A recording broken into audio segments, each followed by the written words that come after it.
In this talk, I would like to address the issue of decreasing the burden of sepsis through prevention and giving a global perspective on the issue. The topics I'd like to cover are the consequences of suboptimal prevention, factors implicated in sepsis that yield to prevention, some of the preventative measures we can take, and then some final reflections. The burden of sepsis in the world is enormous. And in 2020, the Lancet publication that we did showed that there were approximately 49 million cases of sepsis worldwide, 11 million sepsis-related deaths, which accounted to 1 in 5 of all global deaths. The other important issue here is that even those who survive presents a tremendous burden to healthcare systems and the public in general, with 1/3 dying within 1 year, 1/6 experiencing significant morbidity and functional limitations, and 40% being rehospitalized within 90 days. As you can see, the biggest contributors are diarrheal disease and lower respiratory tract infections, which in many cases can lend themselves to preventative measures. This is another slide from the same Lancet study that shows several things. That the global deaths in sepsis are predominantly biphasic, with most of the sepsis deaths occurring in the very young, under 5 population, especially the neonatal population, and in the other extremes of age, the senior population. Moreover, 50% of deaths from sepsis are complicated by non-communicable diseases such as diabetes, hypertension, obesity, asthma, and also injuries, which points to the fact that it's not either or when we think about prevention. We have to think globally about prevention, where treating non-communicable diseases or preventing those also will also contribute to less burden in sepsis.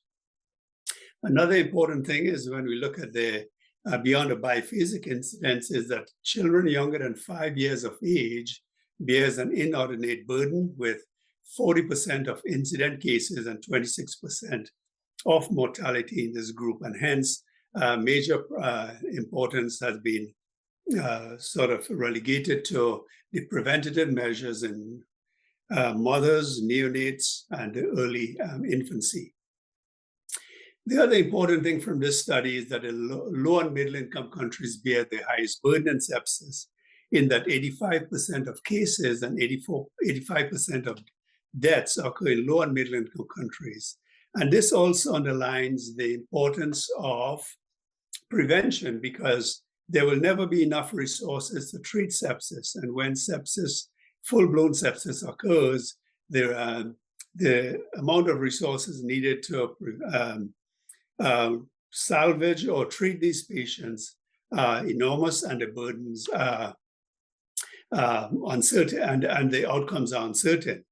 Indeed, their sepsis care has been recognized as the bellwether of quality of care in health systems. So if we get sepsis care right, including prevention, we are doing public health measures that would improve the entire system.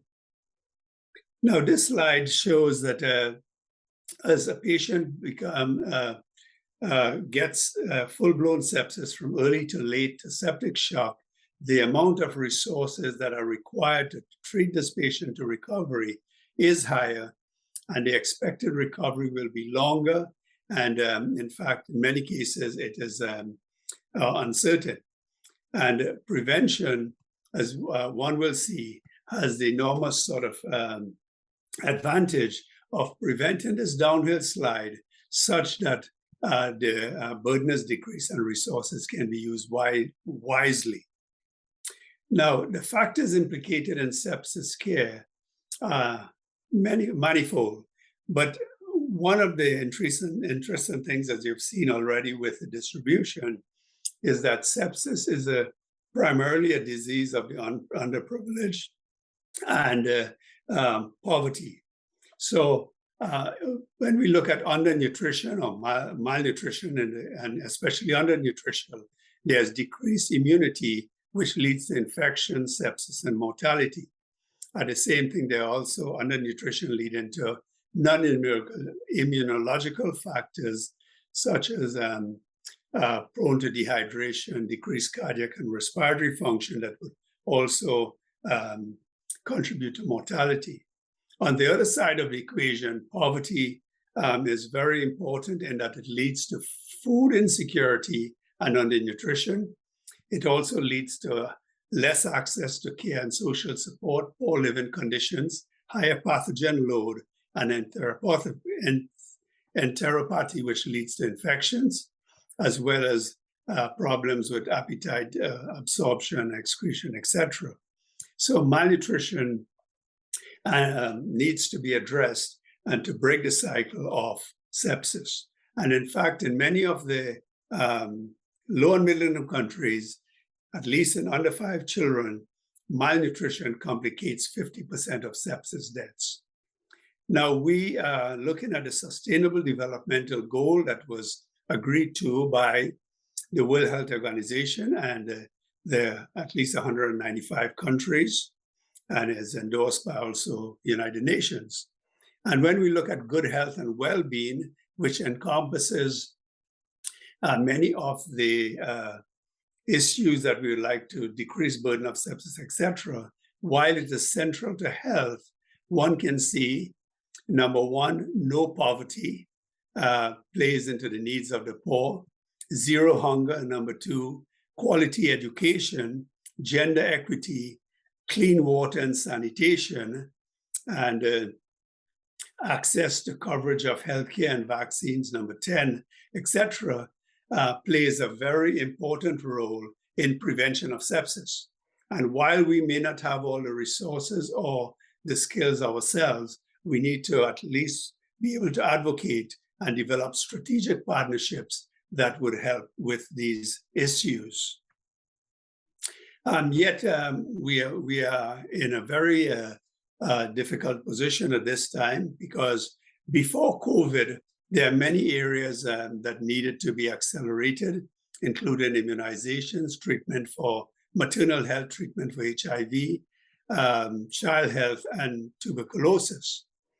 But the fact is that during the pandemic, childhood immunization programs have been interrupted in around 70 countries. And in fact, these service cancellation may lead to a severe increase in deaths across from vaccine preventable diseases, as we're now seeing the emergence of polio in the United States when polio was almost eradicated. There's also predicted to be 100% increase in malaria deaths, as well as overall deaths from sepsis due to a lack of essential health services. The preventative measures that we can take, it's very important to look at history. And this is a graph from the United States from 1900 to 2000. The vertical axis shows crude death rate, and the horizontal axis the years. And one can see the crude death rate decreased dramatically, even prior to the advent of penicillin in the 40s and vaccines later on. And one can see that most of this has been done with the better nutrition, better living conditions, clean water, etc., that makes very much difference in human lives, especially when it comes to infectious disease. So it's a very important thing to know that the magic is still prevention, and should be at the forefront of addressing sepsis in any way. This is a study we did a few years ago, and we were looking at hospitalizations for children in Brazil. And we found that over a 15-year period, the number of hospital admissions for sepsis in children decreased. It decreased by half, from 70,000 to 35,000. Yet during this period of time, hospital mortality remained the same. What was interesting is that during this 15-year period, Brazil had introduced immunization programs across the country: good sanitation, trash collection, water treatment, national nutrition and oral rehydration programs. Again, pointing to the fact that public health measures work in the prevention of sepsis and infections. I spoke about the issue of maternal neonates and under 5 sepsis. And in the 75 countries that contribute most to these sepsis deaths and deaths in children in general, one can see the median coverage of simple intervention measures or preventative measures is less than 50%, almost across the board. And the measures are simply family planning, antenatal care visits, skilled birth attendant, postnatal care for mother and baby, exclusive breastfeeding, DPT vaccine, and antibiotic treatment for pneumonia. And apart from DPT for vaccine, coverage is very low across these 75 countries, and increasing this coverage would certainly prevents a lot of infection and sepsis. If we look at pneumococcal vaccine alone in under 5 population, one can see that with pneumococcal coverage, 11.4 million days of antibiotics can be averted. And hence, we need to look at vaccines as a very important preventative measure. And the importance of this, it conserves resources that can be used for the very sick patient who truly need them, who are in septic shock and multi-organ dysfunction. And we need, again, to lobby against the price of vaccines in these poor countries. Indeed, when we look at vaccines, it's a triumph of modern medicine technology. If we look at the production of vaccines from the 1900s, it took approximately 30 to 40 years to produce the polio vaccine. Yellow fever, about 2 or 3 decades, and one can see the time has decreased to the coronavirus, where we produced it in less than a year. And I think those are the gains in vaccine technology that we need to highlight and to preserve beyond for other vaccines that would serve the entire world, including low and middle income countries. Yet when we look at the share of people vaccinated against COVID-19, we look at North America is high. Across the world in October 1 year ago was 50%, and yet Africa was only 8.2%. And this maldistribution of vaccine has persisted. In fact, it is very important to recognize that borders are like semi-permeable membranes. Diseases pass through freely, infections, but yet cures, vaccines, preventative measures, finances, etc., stop at the border. And in fact, if any lesson we've learned from COVID is that we cannot sort of immunize ourselves unless the rest of the world is immunized from the disease. Yet right now we are faced with a tsunami of infodemic and the anti and pro-vaccine issues that has complicated the distribution of vaccine, have complicated vaccination programs. And we have to find ways to combat these, because obviously in the long run, that this is going to harm a large number of people and create sepsis. It's a very interesting also the issue of education to prevent sepsis. And studies have shown that clearly those who are educated will seek better care, and they will seek better care earlier, and they are unlikely to get sepsis. In fact, education of the population of the term sepsis across the world is still very poor.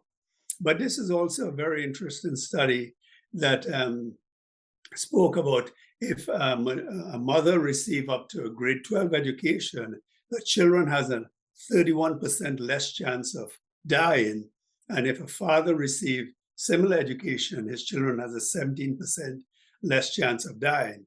And some have spoken about formal education as a social vaccine.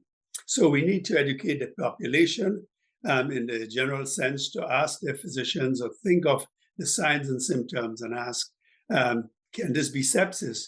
And we think about educating parents who will then seek better care for the children and at the same time prevent sepsis. Now, these are some broader issues I will just touch on. The issue of refugees and migration across the world. In 2015, I said the greatest migration since World War II was in Munich, Germany, from Africa, where there were some diseases that had not been seen there before, infectious diseases. In 2018, 3 years later, I was wrong. It was the Rohingya population in Bangladesh, again, with similar sort of issues of poor immunization, poor healthcare, poor prenatal care, etc., and sepsis is a major issue. And now with the Ukraine war, we are seeing similar things. And we need to highlight these things that beyond the immediate problems with families in these war-torn areas or refugees, we need to point out the issue of infectious disease and sepsis and the importance of prevention. Again, climate change. The warmer climates, as the Lancet Commission on Climate Change has said, that if the present trends continue, we will certainly reverse or many of the gains we've had in medicine for the last 50 years.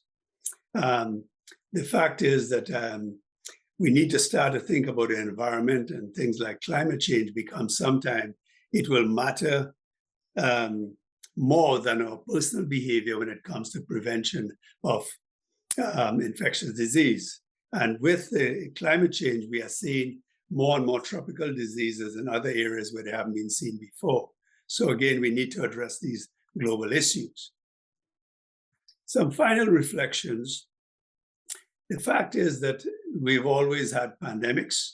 From early on, we had various plague pandemics, smallpox, pandemic, cholera outbreaks, yellow fever, etc., until we've had SARS, Ebola, COVID-19, and now Ebola again in Uganda. So these are here to stay.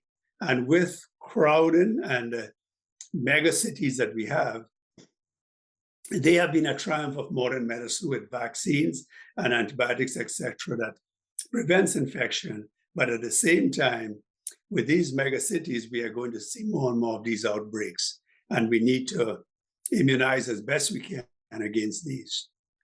I bring you back finally to this health in the sustainable developmental goal era, and we need to look at the targets of good health and well-being, which speaks about decreasing maternal deaths, under 5 mortality, universal access to vaccines, good health care across the board, good public health measures, but also on the fringes here, the alternate poverty, zero hunger, better education, etc., etc.